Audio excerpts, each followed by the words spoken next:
Protect your DNA. BioPQQ can promote formation of new mitochondria. Infowarsstore.com. Well, GOP nominee Donald Trump has doubled down on his charge that Obama is the founder of ISIS. Take a listen. ISIS is honoring President Obama. He is the founder of ISIS. He's the founder of ISIS, okay? He's the founder. He founded ISIS. And I would say the co-founder would be crooked Hillary Clinton. Co-founder, crooked Hillary Clinton. Joining me now is Kit Daniels with more on this story. Now, Kit, during last night's speech, he kind of said that the reason why he calls Obama the founder of ISIS is for his decision to pull the troops out of the Middle East. But that's really just the tip of the iceberg with this story. Yeah, I remember Rudy Giuliani, the former New York mayor, he said the same thing, I think, in March about how Obama was the founder of ISIS, but he said pretty much the same thing about, oh, it's because of the troops. That's not quite the case. This article I put on Infowars.com today, Trump is right. Here's proof Hillary and Obama founded ISIS. Basically, this is a boil-down article based on articles I've written since 2013. I ended up like 13,000 words, I think. And I usually write something like 300-400 words. Yeah, and there's 5 videos embedded in the article. I left some stuff out because it was getting way too long. But, you know, one thing I didn't put in this article that's really key is the fact that Russia, I believe, their Air Force, they took out 1/3 of ISIS over 5 months. Right. Now, if Russia can do that, just think of what we could have already done with the U.S. ISIS shouldn't even exist. The entire time. Yeah. Right, and well, that was the whole thing that came out last year, that they knew that ISIS was going to rise up out of this power vacuum, but that would be okay because then that would help them take out Assad. Yeah. So, you know, that was one of these other things. But get into some of the details. I know there's just many different things that you kind of label. Well, one key thing I mentioned in this article is based on what you just said was the fact there was a power vacuum. I mean, in 2011, 2012, there were Syrian rebels that were not really religious. They're very secular, out there trying to push Assad out of power. But the thing was, the West and Saudi Arabia, they started funding ISIS and giving them weapons, equipment, and stuff. So they ended up being like 2-3 times more powerful than any other rebel groups that were secular in the area. So yeah, basically ISIS moved into this power vacuum that was left behind by the rebels that were actually somewhat meaningful, and they weren't controlled by the West. So you had that, and then just so many little things that it doesn't look that big when you analyze it by itself, but when you add it together, you see this tapestry of Obama's foreign policy. For example, in 2015, he authorized the shipment of gun to ISIS militants. Right. And of course, he said that they were, you know, moderate Syrian rebels. Moderate rebels. But yeah, who then defected to ISIS and said, they pay us more money and we're going to go to them. Yeah, I mean, like, thanks for the good training. Before he started shipping guns to them, it was like 2013 when we started to see how ISIS was already taking over the rebel movement. So he was pretty at that point in 2015. He was already sending taxpayer-funded AK-47s and Stinger missiles and TOW missiles to ISIS. And also another thing I wanted to point out is, at least 29 Syrian rebel groups since then have pledged allegiance to ISIS. Either they're allied to ISIS, you know, working with ISIS, coordinating their attacks with ISIS, or they just join them all together. And you also point out here that Clinton admitted in 2009 the U.S. government, staffed with many of her closest allies, was responsible for al-Qaeda, which morphed into ISIS. So this is where, you know, Trump is saying Hillary Clinton being the co-founder of ISIS. Initially, he said she was the founder, hands down, but he kind of walked it back a little. And here, I mean, there is just, like you said, about 13,000 words here, many, many videos, and we've done so many more. You only kind of picked just the top kind of the greatest hits, you know? Right. Kind of like a record album.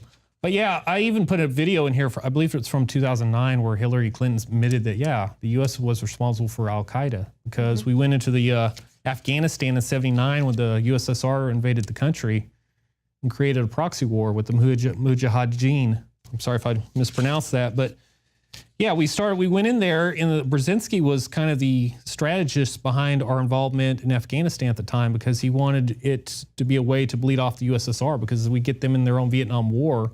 an unwinnable war. And that's exactly what it ended up being. Like, they were in there until 89, 10 years. They never won anything. They controlled the cities of Afghanistan, but never the countryside. And of course, the countryside's where Osama bin Laden and Al-Qaeda, that's basically where they came from. That's how they got connected with the CIA in the first place. Yeah, exactly. A lot of people forget that he was a CIA agent there. What was his name? Oh, yeah. I have in the article. Something. Yeah. Yeah, I mean, Tim Osman. Yeah, Tim Osman. So it goes way back. People, and Hillary Clinton is there on the record, saying we created these guys. We made them. Here's the very important thing everybody should look at on this article. Hillary Clinton, 2009, like I said, she admitted that, yeah, we created Al-Qaeda. But then you had this 2012 Pentagon document saying that, yes, we, the West, including Clinton's State Department at the time, was backing Al-Qaeda of Iraq. And that, of course, morphed into ISIS over time. Right. And that's something that Donald Trump continues to point out, is that by creating this power vacuum, we basically handed Iraq to Iran, and ISIS, took it over, that all we have to show for it is death. And we gave them all the oil fields. What do you think about the CENTCOM whistleblower story that came out saying that Obama was actually distorting ISIS intelligence, and they're kind of outing their superiors for altering the intelligence to make it look as though things were going a lot better than they actually were on the ground? Well, it's interesting. I watched a video of Lieutenant Colonel Michael Flynn today. I think it was with Fox News a couple of years ago. He pointed out that on the lower levels of intelligence, you got good guys and power that are really trying to make change. They're actually trying to fight ISIS. But then once you get above him, you have kind of the generals and whatnot. Their advancement is more political. So there's always this disconnect between the people on the ground that are really trying to do something good and the power structure. And the only way you're ever going to get into the power structure is by being a yes man. So yeah, it doesn't surprise me at all that Obama is getting good intelligence, but just ripping it off, kind of like how Hillary Clinton was ripping off the classified labels off her emails. Yeah, so it'd be easier for her to send this classified information, of course, putting national security at risk. Kit Daniels, thank you. And let me get this, because I want to make sure everyone checks out this article. It's up at the top of Infowars right now. Trump is right. Here's proof Hillary and Obama founded ISIS. And you're going to see there's so many videos there. Be sure to share it with all your friends. Share it on Twitter and Facebook. Get this story out there. Give even some more validation to Trump's point about doubling down on Obama being the founder of ISIS. Yeah, one final point I want to make is the fact that states for the past several centuries, all the way going back to the Middle Ages, they've always funded rebels in a rival kingdom or state, government, whatever, to take over their rivals. So what Obama's doing with ISIS is really no different than what tyrants used to do in the 13th, 14th centuries. Right. But the key thing now is the fact that he's supporting ISIS, who are going around and beheading Christians and chopping people's arms and legs and heads off. Going into Europe machetes. now and blowing up places it's not confined now to the regions that we're trying to destabilize. Now they're coming out into the world to destabilize us. And I don't think that they foresaw that. Yeah, so basically nowadays, it's like we're going back to the barbarism of the medieval times. And even before that, we're entering a new dark ages. Right, absolutely. And actually, Alex Jones had some pretty explosive things to say about Obama's ISIS hoax back in 2014. This is one of the biggest stories of our age because it's hiding in plain view. It's even hiding in the front page of major newspapers, but the media won't point out how sensationally evil this is, that the West, the United States, Saudi Arabia, Israel, and so many other groups through NATO and others are arming IS, Islamic State, or ISIS as it was known. This is simply a branding change from Al-Qaeda, because the West was caught funding them in Syria the last 3 years, to IS. So we're going to show people the mainline documentation that it is our government at the front of the line with France and so many others, England's involved as well, Turkey's involved, literally turning loose a group that is murdering Christians from Africa to Iraq to Syria to Egypt. And now Obama has the nerve to claim he's bombing them. So we're going to break down exactly what's behind all of this. First off, here is a map of the ethnic breakdown and religious breakdown currently in Iraq. You notice the areas in green are Shia. This borders Iran. Iran is a Shia state to the east of Iraq. Then you have this area that's basically a desert, no man's land, influenced by Saudi Arabia and Kuwait to a great extent. Then you have the Sunni Arab group bordering Syria to the west. And then you have the Kurdish area in this area of northern Iraq. Now, the Pentagon, the globalists have been on record for a long time saying that the takedown of Saddam in 1991, the second takedown in 2003, was about destabilizing a stable country and bringing in destabilization forces and breaking the country in three parts. Why is IS now being bombed after 3+ years of being given weapons from Benghazi and other areas by the Pentagon, by NATO, by Qatar, by Saudi Arabia, and by all these other factors to literally kill more than 300,000 people, launch chemical attacks, you name it, against the Assad regime who did nothing to anybody in Syria? They were allowed to come in the last 6 months, invade Iraq, take major cities. The entire time this was happening, even months ago, the Pentagon would not bomb their convoys with their Predator drones. They would leave them be, claiming, oh, we don't know what to do. They were armed to begin with. You remember about a year ago, whenever Rand Paul and others said we're not al-Qaeda's air force in Syria, just neighboring, that was about our military saying no to openly arming al-Qaeda. So when the public got upset about that, they named it ISIS, or now IS, to confuse people. But it's the black flag of al-Qaeda. It's the same people. Kit Daniels, thank you so much. Now, of course, talking about taking out your rivals, WikiLeaks founder Julian Assange is really making a lot of enemies out there, putting out a lot of these secrets. And now that we're seeing sort of the body count surrounding the Clintons piling up with many people involved there with the DNC, does Julian Assange fear for his life as well? Some bizarre tweets suggest that the WikiLeaks founder might be concerned about his safety. WikiLeaks' Julian Assange dropped a bombshell when he suggested that murdered DNC staffer Seth Rich was one of the sources of the DNC email leak.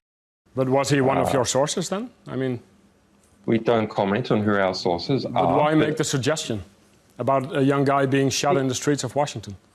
Because we have to understand how high the stakes are. Rich was killed in mysterious circumstances in Washington, D.C., shot in the back. He wasn't robbed of his cell phone or wallet. WikiLeaks has offered $20,000 for information leading to the conviction of his killer. But could Assange himself be the next victim of the Clinton body count? The day after Assange implied that Rich's murder was connected to Hillary Clinton, WikiLeaks posted a couple of very strange tweets. One was a video of former Hillary Clinton strategist Bob Beckel expressing his desire to see Assange assassinated. I mean, a dead man can't leak stuff. This guy's a traitor, a treasonist, and he has broken every law of the United States. The guy ought to be, and I'm not for the death penalty, so if I'm not for the death penalty, I only want to do it, illegally shoot the son of a Another was a screenshot of a 2013 tweet by pro-Obama author and Politico journalist Michael Grunwald. I can't wait to write a defense of the drone strike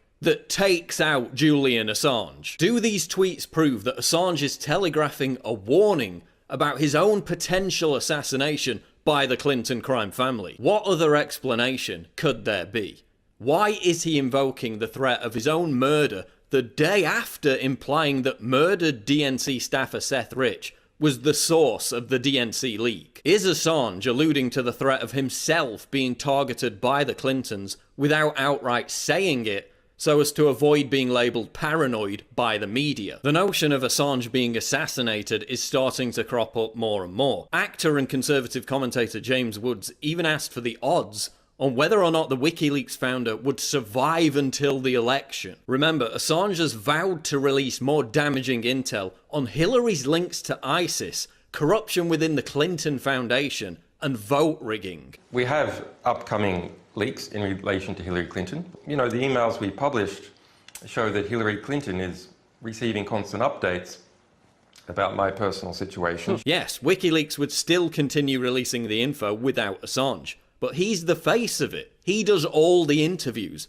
Assange is WikiLeaks. He's what propels the leaks into the news headlines. Is this all just paranoia? Or should Assange have somebody testing his food before he eats it while he's holed up in the Ecuadorian embassy? Because Seth Rich isn't the only Clinton-connected individual to recently die in mysterious circumstances. John Ash was reportedly part of a scheme to funnel foreign money to the Democratic National Committee during the Clinton years. Just before he was set to testify against Clinton, Ash was found dead, apparently having crushed his own windpipe while lifting weights in his home. Sean Lucas was found dead on his bathroom floor despite being in good health. Lucas was the lead attorney in a fraud case against the DNC filed by Bernie Sanders supporters. Meanwhile, prolific anti-Hillary author Victor Thorne supposedly committed suicide from a self-inflicted gunshot wound. Is this all just absolute nonsense? Thankfully, the answer is yes. The Clinton body count is just a conspiracy theory, so I'm sure Julian Assange will be perfectly safe. This is the answer for your children to totally absorb the multivitamins, the minerals, the amino acids, everything at once. Unveil Vitamin Mineral Fusion Advanced Multivitamin Formula, 30 servings, fruit punch flavored dietary supplement. It is simply amazing. Infowarslife.com. There's a million different products like this out there that they're good in different ways. But this takes all of the vitamins, all of the essential amino acids, all of the essential compounds and minerals that you need, puts it into something that's great tasting as opposed to like clumpy, gross stuff. And you can put it in your drink every morning. I put it in my protein shake. It is the platinum standard, in my view, of multivitamins in terms of an advanced multi-drink vitamin. The cleanest, the purest, new stuff had to be invented. That's why it took this long to even bring us something this good. Some companies are going to take a small amount of vitamins and make it, so there's so much filler, it looks like there's a lot. This is ultra concentrated. We're not playing games here. Okay, well, that's my philosophy. That's your philosophy. Yeah, I want to, but again, there's some great stuff out there. Yeah, and there's other, No, of course, definitely. There's other powders I promote at InfoWarsHealth.com. Yeah, they're excellent. I mean, there's some good stuff out there. This is just the very best we can bring you, and when you buy it, you support InfoWars, you support the reporters, you support yourself. Tell folks about some of these other things that are in this and why this is just this total, complete package for your body. Because, again, we didn't put the synthetic amino acids. We didn't put the synthetic vitamins. We put the plant-based, high-quality, clean, natural ingredients into this. Yeah, exactly. So you've got your standard vitamins, vitamin C, vitamin E, the list goes on. A huge amount of vitamin C, by the way. Tell folks about that. 1,000+% of your daily value, which is what you need. Because the, FDA guidelines, we all know about those. Zinc, magnesium, selenium, L-glutamine. Each one of these, you could go on for about 10 minutes about the benefits of these things. Alpha-lipoic acid, folic acid, calcium, and the list goes on. 34 other ones you can check out. Go to InfoWarsLife.com, the label's up there. You've got the entire ingredients list that you can neurotically examine for yourself. And just... By the way, look on the other side, too, because we're showing people the... minerals and things. Let's look at the vitamins right there. All it's got in there. I mean, it's amazing. Top left. Again, if you're radio listeners, Infowars.com/show. Vitamin A has 4,333% from beta carotene. And what's that other source? I just know that's all the best sources. Retinol. So you've also got your vitamin D at 1,000 IU, which is a large dose, actually. And you know what? Some people could say, well, isn't this competing with your other products? Well, yeah, you know what? We could be like some people and just take all the stuff that we sell also at InfoWarsLife.com and not put any of it, but then it wouldn't be a balanced formula, and we're not going to do that. And it might actually hurt us in the long run to put all the best stuff in here, but that's just the way we got to do it, because we can't start thinking like that. So get them today, InfoWarsLife.com, or call toll-free 888-253-3139.